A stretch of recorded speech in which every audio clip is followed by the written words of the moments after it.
Okay guys, so I wanted to show you my tips and tricks for using CushCore and putting CushCore in my wheels or on my wheels, and how I set that up and make it easier. Because I guess I did originally have issues with it. It was very difficult. I followed the instructions directly from CushCore where they put on the inserts first on the rim, then they stuff the tire in afterwards. But I found a different way to do it, and I want to show you a couple tips and tricks here. Okay, so first of all, definitely get the CushCore tire lever. This really helps not only for mainly for taking off your tires. I don't really use it much for putting on a tire. You'll see I put my tire on by hand. I try not to lever it on there unless I have really thick, like thick casing tires, those extra durable tires, then you really have to use a lever. And then the other tip and trick is I made my silicone things that I use when my rim tape is not, when the hole is kind of big or I feel like I might leak around the hole. Like let's say, look at this one, it's kind of boogered up. But then I have to show you, I'm not done with this rim. What I also do too is I double tape my rims. And I use a thinner tape in the inner channel, especially with these deeper channel wheels. I'll use a thinner orange seal tape, like 18 millimeter tape. And then the outside tape stands usually as my preference. And I use something that's gonna match the diameter of the wheel. This is a 26.6 internal millimeter rim, so 27 will fit perfect. And then I wanna match my CushCore or my other insert accordingly. If it's a real, if it's a gravel wheel, I'll use the gravel. If it's an XC wheel, I'll use the XC. I have CushCore wide on my other tires because they're wide. And I really like this other Tannis Armor one that is super thin. This could be used for gravel, the smaller 700 by 40 gravel tires, or for road tires. I don't have any road tires or any road bikes, but this would be great for that. And it's super light. So the other ingredient is soapy water. I always have lots of soapy water. So let's get started and let me show you some stuff. And I'm going to try to do this with showing you guys. So I have my tire over here. So first I will put the tire on the rim before I even get started. Now first you got to measure, make sure your rim is pointed, your tire is pointed in the right direction. So my tire, I already checked it out. I made sure that, you know, this is going to be on the non-drive on the right side of the bike. So the rolling direction would be this way. You make sure you got your rolling direction on your tire. Sometimes it's hard to see, but you always want to double check that stuff before you get started with setting it up. So let me see if I can show you where that's at on this tire. Here we go. Kind of hard to see, but maybe you could see it better, but that's the direction. So I know the direction is this way. And then I always try to line up where my valve is to the writing of the tire. So the label of the tire is right at the valve. I just kind of like to do that, just how I align things. And so then I put the tire on. I'm not going to use the soapy water yet, but I'm going to put the tire on. You notice this is a used tire, and it's still got a lot of sparkly stuff from my stands. Not my stands, I actually have Bontrager sealant in there. I didn't bring that out there to show you, but I use Bontrager sealant, which has that glitter inside there. So I'll gently put this on there, make sure I get it over this is the CushCore valve stem. Make sure I get it on there, and I get it on one side, and then I'll put the tire liner on there, the insert in there. And I do it by just rolling over the rubber. Now on a hot day, I'll even put my tires, I'll lay them out on the cement to get them to be softened up a little bit, and that'll help install them. So now I have that already pushed on there, and I have the tire on there.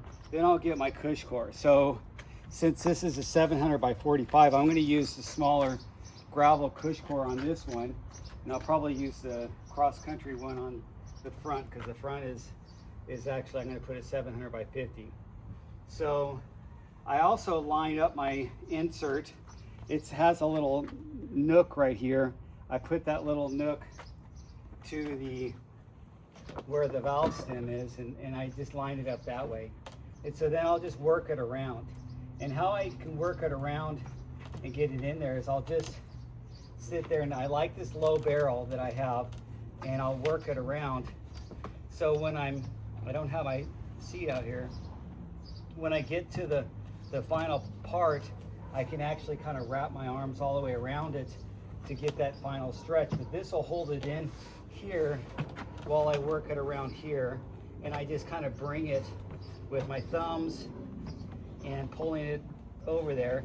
Now, a brand new CushCore insert is not going to be as easy to manipulate because it's going to be tight and it's been in the package and it's stretched out. This one's a little bit stretched out, so that makes it easier. Another trick I do is if I have an extra set of rims or wheels laying around the night before, I'll just leave it on that rim and kind of stretch it out the night before. And you could also put that out in the sun too. So now I have that one side in there, and now it's in there and it's pretty easily in there. What I do then is I start working it around, and I'll work it around, always starting at the valve, and just work it around and manipulate it around. But what I try to do is make sure I'm pushing it in that channel. This is where you can use your tire lever kind of to push in, but I try not to use a tire lever to stretch it on the rim unless I really have to. If I can do it with my hands and it's not that thick of a casing, this is not a thick casing tire, I'll just stretch it on there. And also, a newer tire is harder than a used tire because a used tire is stretched out. So then this is where you use your grip strength. You guys are mountain bikers and gravel bikers, you should have a good grip strength anyway. And I don't really do any grip strength exercises, but I do a lot of pull-ups. I guess that's my grip strength. And if you could see when I'm pushing this on, I'm pushing it on, and then I'm pulling in with my fingertips too to get it in there. And then sometimes I'll have to go around, manipulate it around the tire to make sure I got as much in there, and then I push it in that way. So now my CushCore is in there and my tire is underneath it, and that's where you're going to eventually end up with your CushCore. If you look at their CushCore directions, they have you put the insert in, and then afterwards you push the tire underneath it. So I'm not sure why you can't do it this way, but it works for me and it's the way I've always done it. So before I set it up tubeless, I also get my soapy water, and I have a pretty thick formula with a lot of soap in there, and why not be generous with it? And I go all the way around the bead with my soapy water, because this will make that bead slip right into place. Now, if you have rims that don't have a bead lock, or they're the beadless rims, like carbon, most of the carbon rims are that way. This really helps even more because there's not really much for that to grab onto. But all your tubeless tires do have, they're made in a certain way that they're going to catch better on the edge. So you got to put that on. You see, I went really generous with that. And also what this does too is it will show you where there's any leaks. Now this is even before I put any sealant on.